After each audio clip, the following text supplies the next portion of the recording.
All right, what's going on, big dogs? So today I wanted to give my review on the newest installment in the Dragon Age series, Dragon Age the Veilguard. Now, I love the Dragon Age games, even Dragon Age 2, which is definitely a hot take to say the least. And Dragon Age the Inquisition might be one of my favorite RPGs of all time. I absolutely love that game. It has so many fond memories in my heart, and I replay it even to this day. So I figured when they announced the Veilguard, I definitely have to buy it. So I pre-ordered it, and I kind of decided to do the smart thing and wait to play it a little bit to see if I was going to refund it or not.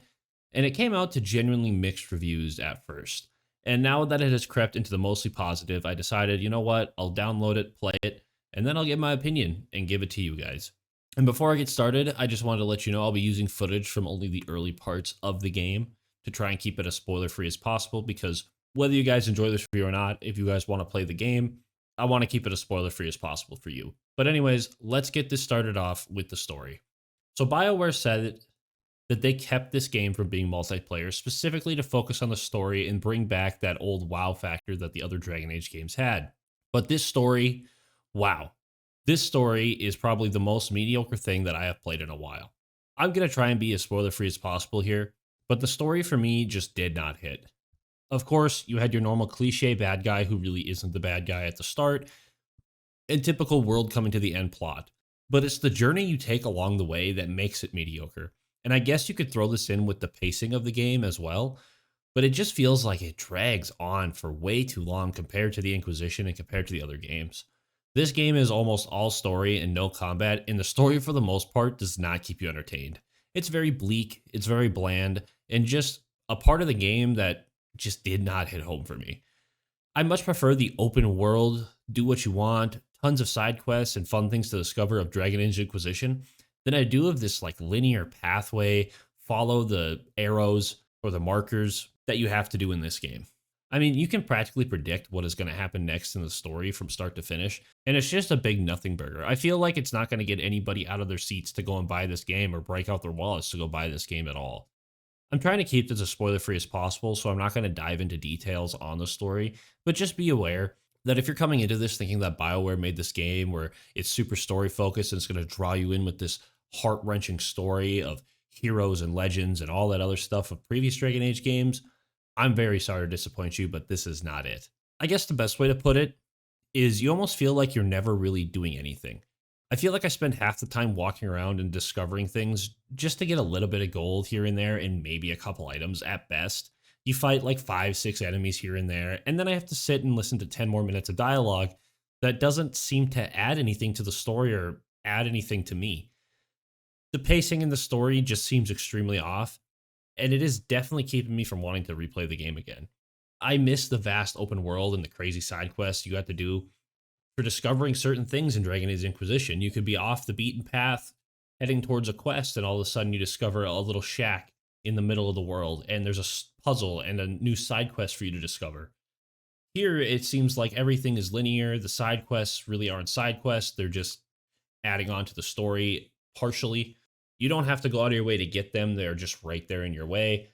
Nothing really feels rewarding when it comes to the story, is basically what I'm trying to say. And I guess I just feel like your freedom to explore and discover the world has been taken away. But let's go ahead and move on to the next topic, and that is the characters. The characters in Dragon Age, at least to me, have never been the strongest point in the game. They're all usually pretty stereotypical, but they also have their own like personalities, and they've always been pretty solid when it comes to that. Basically, they play their character very well. The funny guy is funny, the serious person is serious.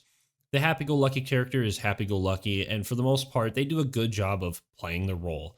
But in this game, it seems like the voice actors must have been paid like half the price they used to, because there are a lot of times when I'm listening to these characters speak and give dialogue that it seems like they're just reading a script.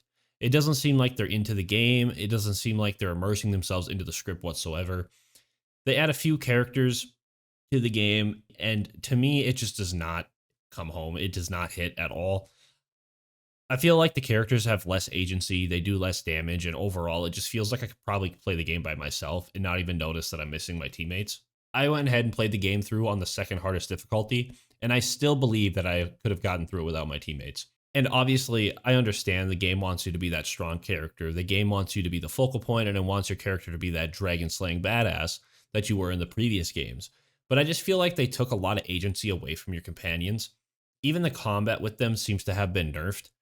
Yes, there are some new combos and new combinations you can use to, slaughter your enemies. But I much prefer the old combat system and the old companions of the other games where they actually felt like they were doing something for you. Basically, the companions I carry around with now are just heal bots. That's all they're there for. And quite frankly, if you get good at the combat, which is the only strong point in the game, you really don't need to use healing that often, even on the harder difficulties. Now, the game tends to play a lot more like the new God of War games or something similar to Elden Ring, or a mix of both. No longer do you get your fun tactical view where you get to command your team and tell them who to fight, where to fight, and how to fight, but instead you just press tab and select from a few abilities and combos for them to use. And to me, it just doesn't feel the same as it was. I don't feel like I'm commanding my team as much as I should be, but I do have to say that leads me to a very good point, and that is the combat. The combat in this game actually feels really good. It feels smooth, it feels responsive, and it almost always feels like I have control of the outcome of the battles, which is a good thing, since my companions tend to not do a goddamn thing. The parry system to me feels absolutely broken, but it's super fun to use. The dodge mechanic feels very fluid, and actually is very forgiving when it comes to the game, and even on the hardest difficulties, the hitboxes are extremely forgiving, which makes the combat feel fun, fluid, energetic, and it's probably the only thing that keeps me playing this game right now.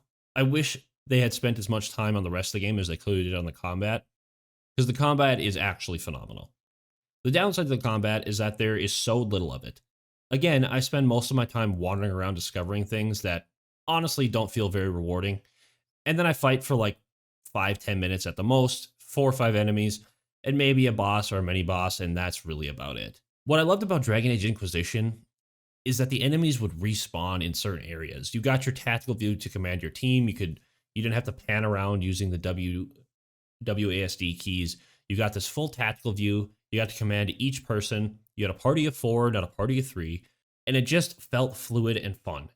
It made me actually think about my next move in combat, and this game to me just doesn't seem to do that. You have your companions do 1 or 2 combos throughout the stage of combat, and that's about it. Sure, when they use their abilities, they do dish out a decent amount of damage, and especially in the later games when you actually have some items, they actually start to do a little bit of damage, but again, I really feel like I could have played this game through without having any companions at all. I will say, the game does give you some cool options for upgrading your gear. Upgrading your companion's gear, upgrading your area where you and your team hang out, which is called the Lighthouse. And all that does add some replayability to the game for me, and it does make me want to explore so I can find all the decorations and find all the upgrades for my merchants and for my base. But the game just seems to lack in so many areas that it makes me not want to play the game for longer than like an hour.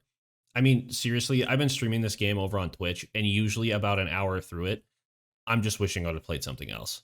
The game just drags on, and the combat is solid, obviously, but it's not good enough to cover up the crap that is the characters in the story and their stupid quirks. And it just kind of gets old after a while, to say the least.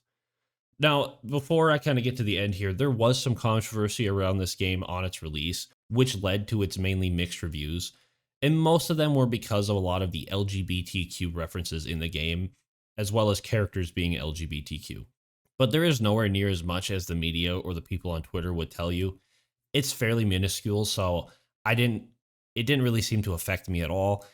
And I kind of just think of it as a dumb controversy, to say the least. But I suppose I should get on to what my overall thoughts in the game are. If I had to put it in one simple word, I would just say mediocre. I think the game is fun enough where you can play through it one time and go, yeah, it was alright. But after that, you're probably really not going to want to play it again. The story and the pacing seem to drag on. Even if you try to play through it, just doing the story missions and not focusing on the side quests whatsoever, not focusing on exploration or anything, I feel like it still just drags on. I've tried all different strategies to make this game fun for me, and nothing seems to stick. The combat's the best part, and again, you get next to none of it, the way it feels. Finding gold doesn't feel as rewarding, and exploring almost feels useless at many points in the game. The combat system is fun and new and fresh, and it makes the game feel a bit of fun when you actually get used to it. But this game definitely needed a little bit longer in the oven. It's not fully cooked, to say the least, and if I had to give this game a rating, or put it on a tier list, it would probably sit directly at like a 5 out of 10 or right in C tier, to say the least. Again, if you buy this game, I think you'll probably play through it because you spent full price on it. But if I was you guys, I would wait till it's on sale and buy it then. I think you can have a fun time playing through it once. I think you can enjoy the mediocre story and the mediocre characters while having a great time with the combat at least one time. But I don't think it's going to be a game that you're going to be coming back to or itching to play anytime soon. If I were you, I'd save your money, wait for it to come on sale, and buy it then. But anyways, guys, if you did enjoy, remember to please leave a like, comment, and of course, subscribe to the channel if you haven't already. Don't forget to come check me out on all my socials. Links will be down in the description below. Thank you guys for tuning in, and thank you guys for sticking around to the end of the video. And until the next video, guys, Godspeed. I lost my best friend to 23. She left her body in Harvard above me.